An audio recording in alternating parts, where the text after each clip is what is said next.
নতুন পৃথিবীতে সবাইকে স্বাগত জানাই। প্রথমে আমি ধন্যবাদ দিতে চাই সেই সমস্ত মানুষগুলোকে যারা ব্যক্তিগতভাবে বা দলগতভাবে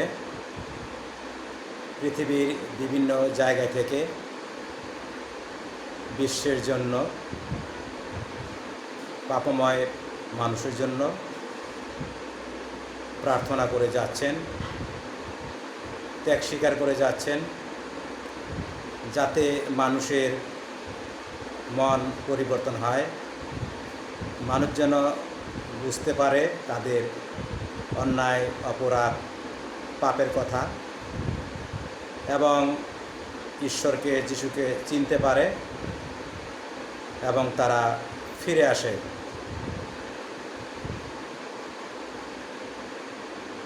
কিন্তু এই কাজ বড়ই কঠিন।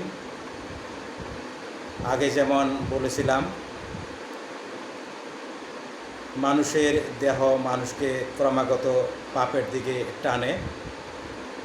তাছাড়া এই সারা পৃথিবী অন্ধকারময়, পাপময়।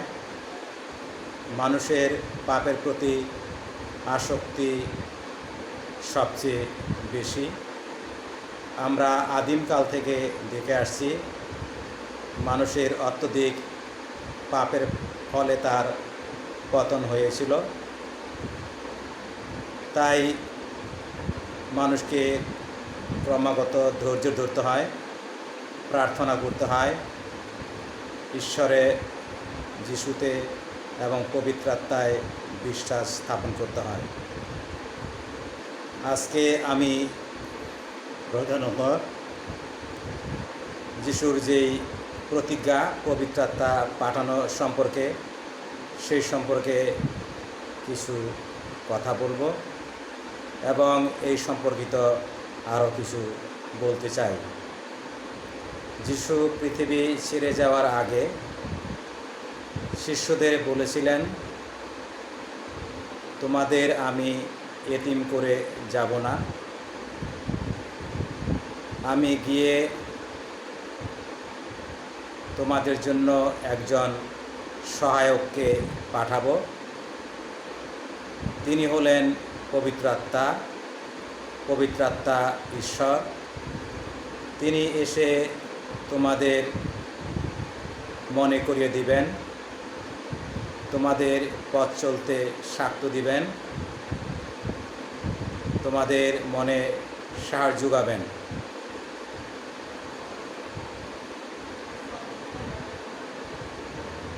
যিশু বলেন, তোমরা যদি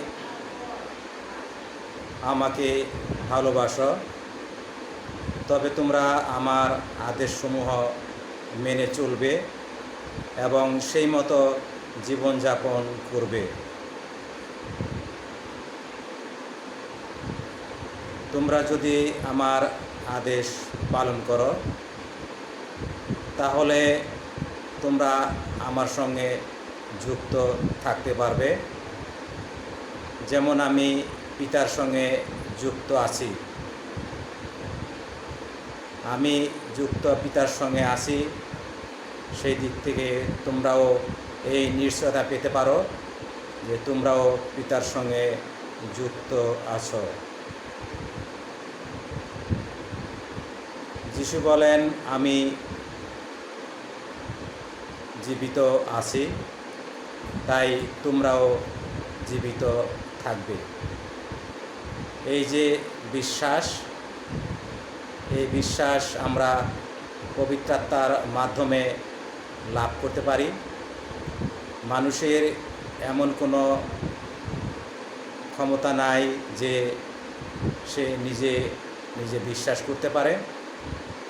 আমাদের যে কোনো বিশ্বাস করবার জন্য পবিত্র আত্মার উপর নির্ভর করতে হয়। এটা পবিত্র আত্মার বিশেষ গুণ। পবিত্র আত্মার বিভিন্ন গুণাবলী রয়েছে যেগুলা আমরা লাভ করতে পারি। কৃপা, করুণা, ভালোবাসা, দয়া, ভক্তিপূর্ণ আচরণ, নম্রতা, এই সবই পবিত্রাত্মার গুণাবলী। এগুলো আমরা যত লাভ করতে পারবো, আমরা তত বেশি করে পাপ থেকে মুক্ত হতে পারবো এবং ঈশ্বরের কাছে ফিরে আসতে পারবো। যীশুখ্রিস্টের মধ্যস্থায় আমরা ঈশ্বরের আরও অনুগ্রহ লাভ করতে পারবো। আমরা প্রায়ই ভুলে যাই যে আমরা এই পৃথিবীতে এসেছি ক্ষণকালের জন্য, কিন্তু দুঃখের বিষয় আমরা প্রায়ই দেখি এই পৃথিবীকে আমরা স্থায়ী নিবাস করবার চেষ্টা করছি। আমরা প্রায়ই বিশ্বাস হারিয়ে ফেলি যে ঈশ্বর ঠিকই আছেন কি না, এই জীবনের পর আরেকটা নতুন জীবন আছে কি না। দ্বিধাদ্বন্দ্বের মধ্যে চলতে গিয়ে মানুষ ঈশ্বরকে, যিশুকে, পবিত্র আত্মাকে এবং তাদের আত্মার মুক্তির কথা ভুলে যায়। ফলে তারা শয়তানের বশতা স্বীকার করে, শয়তানের প্রলোভনে তারা সাড়া দেয়। মনে হয় পরিস্থিতি দেখে মানুষ এত পাপ করেছে যে শয়তানের আর এখন বেশি পরিশ্রম করবার প্রয়োজন নেই। মানুষ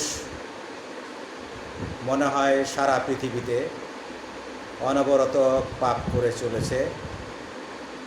পাপ করতে করতে তারা যেন মদ্যপান করলে যেরকম মানুষ মাতাল হয়ে যায়, ভালো মন্দ জ্ঞান হারিয়ে ফেলে, এই পাপটাও তারা পান করতে করতে এমন হয়ে গেছে যে তাদের মধ্যে আর হিতাহিত ভালো মন্দ বিবেচনা থাকে না। এই অবস্থায় তারা শয়তানের কাছে বাধা পড়ে যায়। এইখান থেকে মানুষ তার শক্তি বলে আর বের হয়ে আসতে পারে না। কিন্তু মানুষ প্রায়ই ভুলে যায় ঈশ্বর তাকে কত ভালোবাসেন। ঈশ্বরের প্রত্যাশা যেন প্রত্যেকটা মানুষ তার কাছে ফিরে আসে, তার কাছে ক্ষমা ভিক্ষা করে, তার পূজা করে। পাপের মধ্যে থাকা অবস্থায় তার পক্ষে সেখান থেকে আসা সম্ভব হয় না। তখন সে হতাশায় ভুগতে থাকে, জীবন তার কাছে অর্থহীন মনে হয়। কিন্তু যিশু বলেন, যেহেতু যিশু আমাদের শিক্ষা দিয়ে গেছেন, আমাদের সঙ্গে বাস করেছেন, তিনি ঈশ্বর সম্বন্ধে আমাদের বলেছেন আমার পিতার গৃহে অনেক জায়গা আছে, না থাকলে বলতাম।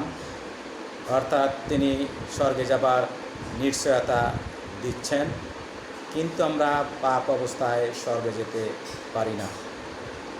এই জন্য আমাদের যিশুর মাধ্যমে ঈশ্বরের উপর ভরসা রাখতে হয়। আর সেই শক্তি আমাদের যুগিয়ে থাকেন পবিত্র আত্মা। এই জন্য আমাদের বিশ্বাস করতে হয়। এই জন্য যিশু বলেন, তোমাদের পরে কোনো অজুহাত থাকবে না যে আমি বুঝি নাই, জানি নাই। যিশু বলেন, যারা মসির আইনের কথা বলে তারা যদি সৎ ভালো জীবনযাপন না করে, তারা মসির আইনের দ্বারাই ধ্বংস হয়ে যাবে। আর যারা কোনো আইন কানুন মানে না বা জানে না, তারা না জানার মধ্যেই ধ্বংস হয়ে যাবে। কাজেই আমাদের পাপ থেকে বেরিয়ে আসবার জন্য আমাদের বিশ্বাস দৃঢ় করতে হয় এবং এই জন্য আমাদের নির্ভরশীলতা বাড়াতে হয় ঈশ্বরের উপর। পবিত্র আত্মাকে বিশ্বাস করতে হবে। যেই পবিত্র আত্মা যিশু স্বর্গে গিয়ে মানুষের জন্য দান করেছেন, সেই পবিত্র আত্মা আমাদের শক্তি দিবেন, যাতে আমরা সৎ পথে চলতে পারি বিশ্বাস নিয়ে। এ কাজ এমনি এমনি হবে না, আমাদের প্রচণ্ড ধৈর্য, বিশ্বাস, আশা থাকতে হবে।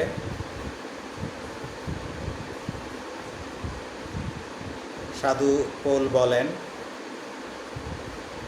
আমরা সবাই অনবরত একটি দৌড় দৌড়াচ্ছি জয়ের আশায়। যে দৌড়ায় সে জয় পাবার জন্যই দৌড়ায়। তিনি এটাকে তুলনা করেছেন, আমরা যীশু খ্রিস্টকে পাবার জন্য অনবরত দৌড়াচ্ছি, আমাদের দৌড়াতে হবে। আমরা যদি ক্লান্ত হয়ে পড়ি, হতাশায় ভুগি, তাহলে আমরা মাঝপথে সেই দৌড় বন্ধ করে দিলে, যীশু খ্রিস্টের প্রতি আমাদের যদি সম্পর্ক আমরা নষ্ট করে ফেলি, তাহলে আমাদের পরিত্রাণের পথ রুদ্ধ হয়ে যাবে। তাই আমাদের প্রতিনিয়ত প্রার্থনা করতে হবে, বিশ্বাস রাখতে হবে। যিশু বলেন, শুধু কাজের ফলে কেউ স্বর্গে যাবার যোগ্যতা লাভ করতে পারবে না। আইন পালন করলে একজন স্বর্গরাজ্যে যাবার যোগ্যতা লাভ করতে পারবে না, যদি তার বিশ্বাস না থাকে। তার প্রচণ্ড বিশ্বাস থাকতে হবে, বিশ্বাসের জন্য পরিশ্রম করতে হবে, যিশুর জীবন আদর্শ অনুসরণ করতে হবে। যিশু যেমন নিজেকে নম্র করেছিলেন, ছোট করেছিলেন, দাসের স্বরূপ করেছিলেন, কোনো অহংকার তার মধ্যে ছিল না। তিনি সবাইকে একই দৃষ্টি দেখেছেন। তিনি যেমন বলেন, আমরা সবাই ঈশ্বরের সন্তান, তাই আমার নিজের মতো সবাইকে ভালোবাসতে হবে। এই কাজগুলা করা বড়ই কঠিন। মানুষ শুধু নিজের কথা ভাবে, সে বড়ই স্বার্থপর।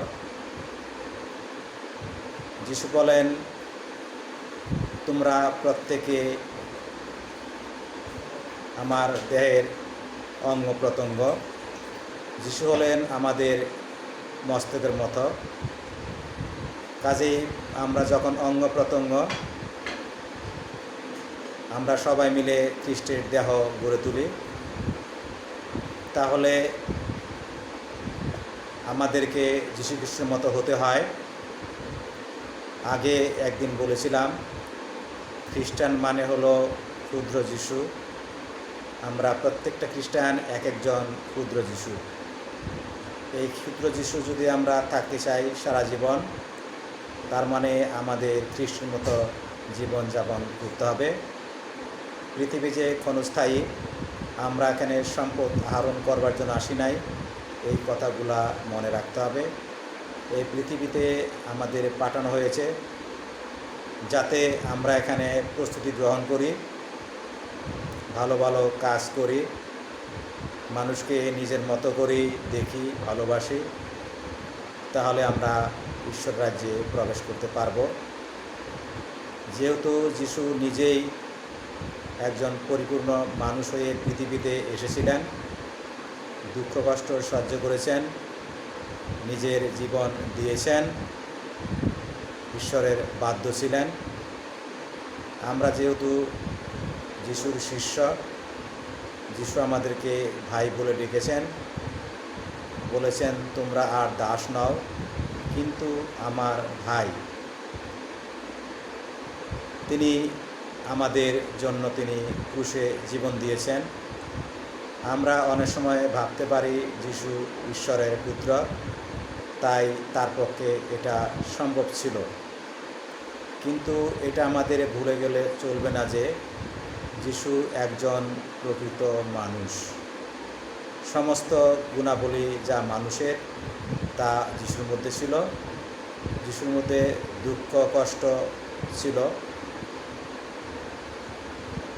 এই ব্যাপারে তিনি কোনো সাহায্য ঈশ্বরের কাছ থেকে পান নাই। তিনি সম্পূর্ণ নির্ভর করেছিলেন ঈশ্বরের উপর। ঈশ্বরের নির্ভরতা বলতে তিনি ঈশ্বর সত্তাকে ব্যবহার করতে পারেন নাই। তিনি নিজে শত্রু হস্তে সমর্পিত না হতে পারতেন, জীবিত থাকতে পারতেন, পালিয়ে যেতে পারতেন। কাজেই একটা মানুষের যেগুলা স্বাভাবিক নেচার তার মধ্যে সেগুলাই ছিল।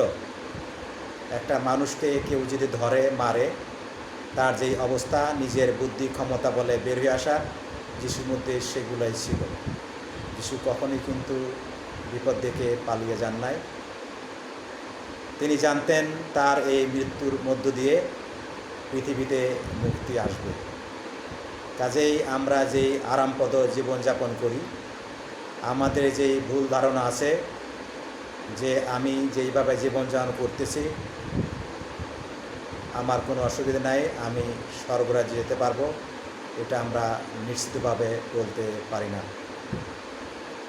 আমাদের ভাবতে হবে প্রত্যেকটা মানুষের মধ্যে ঈশ্বর একটা পরিকল্পনা রেখে দিয়েছেন। মানুষকে জানার চেষ্টা করতে হয় ঈশ্বরের সেই পরিকল্পনা কী।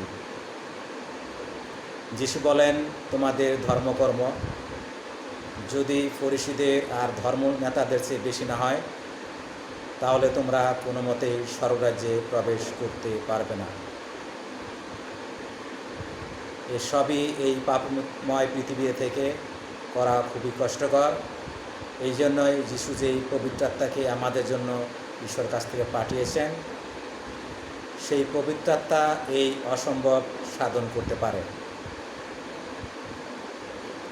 আমরা যিশুর জীবন আমরা দেখেছি, যিনি অনেক আশ্চর্য কাজ করেছেন, অনেক প্রচার করেছেন, অনেক জায়গায় মানুষ তাকে সম্পূর্ণ প্রত্যাখ্যান করেছে।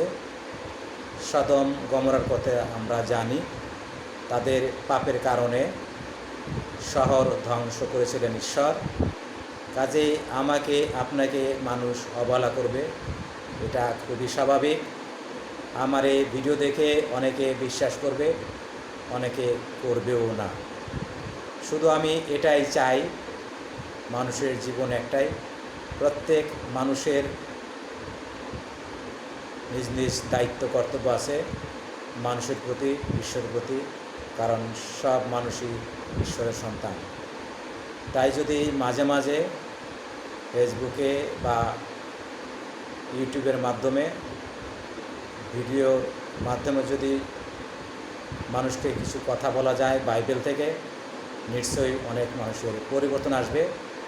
কারণ অনেক মানুষ আমরা জানি বাইবেল পাঠ করে না, আর করলেও তারা 2 সালাম পরে পড়তে হবে তাই পরে, অর্থ না বুঝে।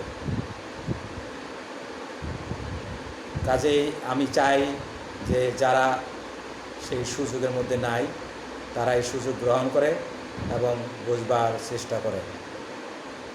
আমেরিকাতে একবার এক মহিলা অফিসে যাচ্ছিল, যাওয়ার আগে তার কিছু ডলার ছিল, কোথায় রাখবে জায়গা পাচ্ছিল না। দেখলো অনেক জিনিসপত্রের মধ্যে একটা বাইবেল আছে, তার মধ্যে ময়লা। তখন তিনি চিন্তা করলেন এটাই উপযুক্ত জায়গা, কারণ তিনি ভেবেছিলেন সেই জায়গায় রাখলে তার ছেলে সে চলে যাওয়ার পর কোনো ডলার খুঁজবে না। আমাদের অনেকের বাড়িতে এরকম বাইবেল আছে, আমরা বাইবেল পড়ি না। বাইবেলের ঘটনাবলী যেগুলা বর্ণিত আছে, আমরা মনে করি সেগুলা অতীতের ঘটনা, বর্তমান সময় আলাদা, কাজেই সেগুলোর প্রয়োজন নাই।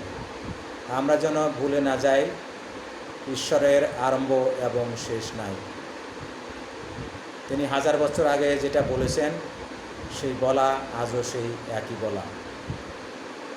আমাদের ভুলে গেলে চলবে না যে ঈশ্বর কোনো ভুল করেন না, ঈশ্বরের কোনো কিছু শিখবার দরকার নেই। আরেকটা তার বিশেষ গুণ, তিনি কোনো কিছু মনে রাখেন না। আমরা অনেক সময় অনেককে বলতে শুনি আমাদেরকে ঈশ্বরের প্রয়োজন, এটা যদি ভেবে বসে থাকি যে আমরা খ্রিস্টান, এই সুবাদে আমরা স্বর্গে যেতে পারবো, তাহলে আমরা প্রচণ্ড ভুল করছি। আমাদের প্রতিদিন জীবনে আমাদের আত্মমূল্যায়ন করবার দরকার আছে। আমরা যেই অন্যায়গুলা করছি, প্রতিদিন কতভাবে অন্যায় করেছি, কত মানুষকে তুচ্ছ অবহেলা করছি, সেগুলো সম্বন্ধে আমাদের ভাবতে হবে, আমাদের সেই পাপের পথ ছাড়তে হবে। আমরা যিশুর শিষ্য বলে যিশু বলেন, আমি তোমাদের এই পাপের পৃথিবী থেকে, অন্ধকার থেকে বাছাই করে নিয়েছি। আমরা বড়ই ভাগ্যবান। কাজেই আমরা যদি আমাদেরকে ঈশ্বরের কাজে ব্যবহার না করি, তাহলে নিশ্চয়ই সেটা ভালো কথা নয়। এসবই আগে যেমন বলেছি কঠিন ব্যাপার, কারণ আমরা লোভ লালসার মধ্যে, স্বার্থপরতার মধ্যে বসবাস করি। একমাত্র পবিত্র আত্মার সহায়তায় সেটা সম্ভব। আমাদের যীশু খ্রিস্টের মধ্যস্থায় ঈশ্বরের কাছে প্রার্থনা করতে হয়, প্রতিনিয়ত বিভিন্ন সাধু সাধুর কথা স্মরণ করতে হয়, তাদের কাছে প্রার্থনা করতে হয়। এই কঠিন সব কাজগুলোই সম্ভব। যীশু খ্রিস্ট দেখিয়ে গেছেন, তিনি ঈশ্বরের বাধ্য ছিলেন, প্রার্থনা করেছেন। আমাদের মধ্যে স্বাভাবিক মানুষ হয়েও তিনি মৃত্যু যন্ত্রণা সহ্য করেছেন। আমরা বিভিন্ন লোকদের জীবনে আমরা জানি, সাধু সাধ্বীরা আছেন, তারা কিন্তু অনেকেই আমরা জানি, দেখেছি, তারা হেসে খেলে তারা মৃত্যুর মরণ যন্ত্রণা ভোগ করেছেন। সেটা শুধু সেই দিনের ঘটনা নয়, এটা প্রতিদিনেরই ঘটনা। তাদের ত্যাগ স্বীকারের মধ্য দিয়ে আজকে আমরা মণ্ডলীর সভ্য হতে পেরেছি। কাজেই এই বিষয়গুলা আমরা প্রায় ভুলে যাই প্রতিদিনের জীবনে। আমি আশা করি যাদের সন্তানরা ছোট বা বড় হয়ে গেছে, তাদেরকে বাবা মারা যত্ন নেবেন, তাদেরকে উপযুক্ত শিক্ষা দিবেন। আমরা অনেক সময় শুনে থাকি, বিদেশে বলা হয় 18 বছর হলে ছেলে মেয়েদের কিছু বলা যায় না। এটা মানুষের কথা, পৃথিবীর আইন। আমরা যেন পৃথিবীর আইনের কথা মেনে না চলি, আমরা যাতে ঐশ্বরিক আইন কি, সত্যের সপক্ষের আইন কি, সেটা অনুযায়ী জীবনযাপন করি, ছেলে মেয়েদের শিক্ষা দেই। ঈশ্বরের কাছে আমাদের জবাব একসময় দেওয়ার জন্য দাঁড়াতে হবে, সেটা যেন আমরা বলে না যাই। পৃথিবীর মানুষ, সমাজের মানুষ আইন তৈরি করে তাদের স্বার্থের পক্ষে। আমি আগে বলেছিলাম সত্য এক, অভিন্ন, যার কোনো রং নেই। কিন্তু পৃথিবীর বিভিন্ন দেশের লোক একই বিষয়কে বিভিন্নভাবে দেখে। যেটা সত্য সেটা সব জায়গায় একই হবে।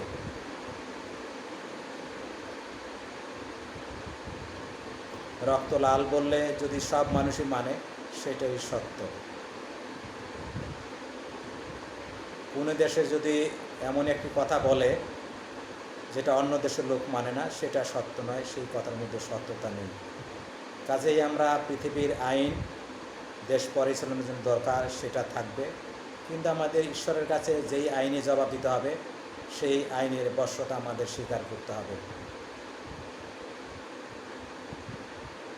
কাজেই যিশুর প্রত্যাশা অনেক আমাদের কাছে, কারণ তিনি আমাদের জন্য এসেছিলেন, আমাদের জন্য ক্রুশে সমর্পিত হয়েছেন। আমরা অতীতকালের বা বর্তমানের অনেক ঘটনা ভুলে যাই, যেগুলো আমাদের ব্যক্তিগত জীবনে, সামাজিক জীবনে অত্যন্ত গুরুত্বপূর্ণ। পৃথিবীর এই ক্রান্তি লগ্নে আমরা অনেক কিছু ভাবছি, চিন্তা করছি, আমাদের পাপময় অবস্থার জন্যই পৃথিবীর আজ এই দুর্গতি। আমরা এটা জানি, বিভিন্ন দেশে বিভিন্ন সময়ে কুমারী মারিয়া দেখা দিয়েছেন, দেখা দিচ্ছেন। এই বিষয়গুলা আমরা অতীতের ঘটনা মনে করি। কুমারী মারিয়া প্রতিনিয়ত বিভিন্ন দেশে বিভিন্ন মানুষকে এককভাবে, দলগতভাবে সাক্ষাৎ দিচ্ছেন। তিনি বারবার বলছেন যাতে মানুষ অনেক প্রার্থনা করে, মানুষের জন্য হয়ে তারা ক্ষমা ভিক্ষা করে, ত্যাগ স্বীকার করে, যাতে মানুষের পরিবর্তন হয়।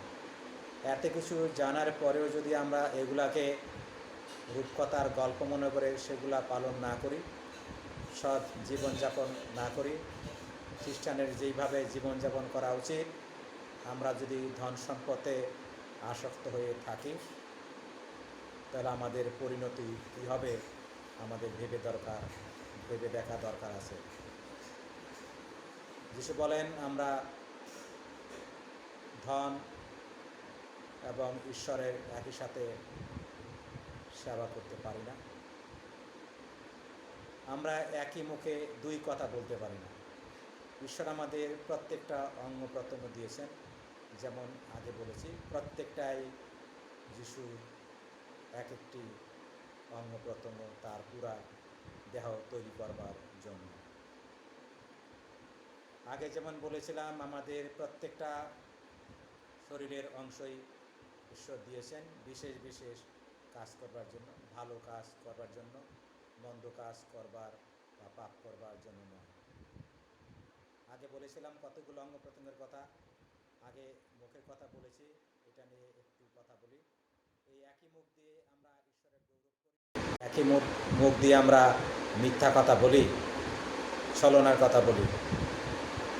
কাজেই এটা আমরা নিজেকেই ঠকাচ্ছি।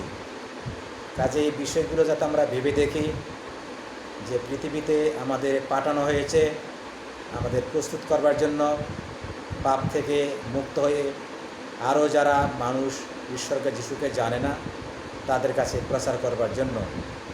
আমরা যদি তার দেওয়া গুণাবলী নিয়ে বসে থাকি, সেটাও আমাদের জন্য ভুল হবে। প্রত্যেকে নিজ নিজ জায়গা থেকে যিশুকে তাদের মাঝে প্রচার করতে হবে, যাতে তারাও ঈশ্বরের পথে ফিরে আসতে পারে। নইলে যিশু বলেন যে যার যা আছে তার কাছ থেকে তাও কেড়ে নেওয়া হবে যদি সে সেটা ব্যবহার না করে। আমরা অনেক কিছু জানি, আমরা খ্রিস্টান, আমাদের অনেক সুযোগ আছে জানবার জন্য। প্রতি রবিবার দিন বাইবেল পড়লেই আমরা অনেক কিছু জানতে পারি। এগুলো যদি আমরা না করি, যেটা আইনের কথা বললাম, আমি জানি নাই বুঝি নাই বললে আমরা ক্ষমা পাবো না। জানি নাই বললে সে জানি না, সেই আইনের মধ্যেই আমরা শাস্তি পাব। কাজে আমরা প্রতিদিনের জীবনে যাতে আমরা বাইবেল পাঠ করি, আমাদের জীবন যাতে প্রার্থনাপূর্ণ হয়, আমরা যাতে সম্পদ আহরণের চেষ্টা না করি, অনেক বাড়ি গাড়ি করবার চেষ্টা না করি, আমরা দেহের দাস হয়ে না যাই, যাতে আমরা পেটের দাস হয়ে না যাই। আগে হয়তো বলেছিলাম পেট আমাদের অনেক পাপ করায়, কারণ প্রচুর খাওয়া, যেখানে সারা পৃথিবীর মানুষ খেতে পায় না, অসুস্থ থাকে, না খেয়ে মারা যায়। আপনার আছে, আপনি অনেক খাবেন, অনেক আনন্দ করবেন। একটা মানুষ যদি পেটুক হয়, এই পেটুকতা একটি বড় পাপ। আশা করি আজকের এই ভিডিও থেকে আপনারা অনেক কিছু চিন্তা করবেন এবং ছেলে মেয়েদের সেই মতো শিক্ষাদান করবেন। ঈশ্বর আপনাদের নিশ্চয়ই আশীর্বাদ করবেন, পবিত্র আত্মার সহায়তা লাভ করবেন, ঐশ্বর করুণা লাভ করবেন। সবাইকে আবারও ধন্যবাদ দেই। এবং এই সঙ্গে যারা করোনার শিকারে পরিণত হয়ে কষ্ট পাচ্ছেন বিভিন্নভাবে, তাদের জন্য আমরা প্রার্থনা করি। আরও প্রার্থনা করি যারা এই সময়ও পাপ করতেছে, তাদের জন্য মনের পরিবর্তন হয়, ঈশ্বর যাতে তাদের আশীর্বাদ করেন, তাদের এই মূল্যবান জীবনটা যাতে কাজে লাগায়। নইলে যিশু যেমন বলেন, যারা পাপী তাদেরকে আঙ্গুর মাড়াই করার গর্তে ফেলে দেওয়া হবে, সেইখানে শোনা যাবে কান্নার শব্দ এবং দাঁতের ঘর্ষণ। এগুলো যাতে আমরা অবিশ্বাস না করি, তাহলে বড়ই ভুল করব। সব আমাদের দেওয়া আছে, সব জানা আছে, আমাদের প্রতিদিনের জীবনে চর্চা করতে হবে। আবারও বলি, পরিশেষে ক্রমাগত প্রার্থনা করতে হবে, বিশ্বাস রাখতে হবে, ধৈর্য ধরতে হবে। সবাইকে ধন্যবাদ।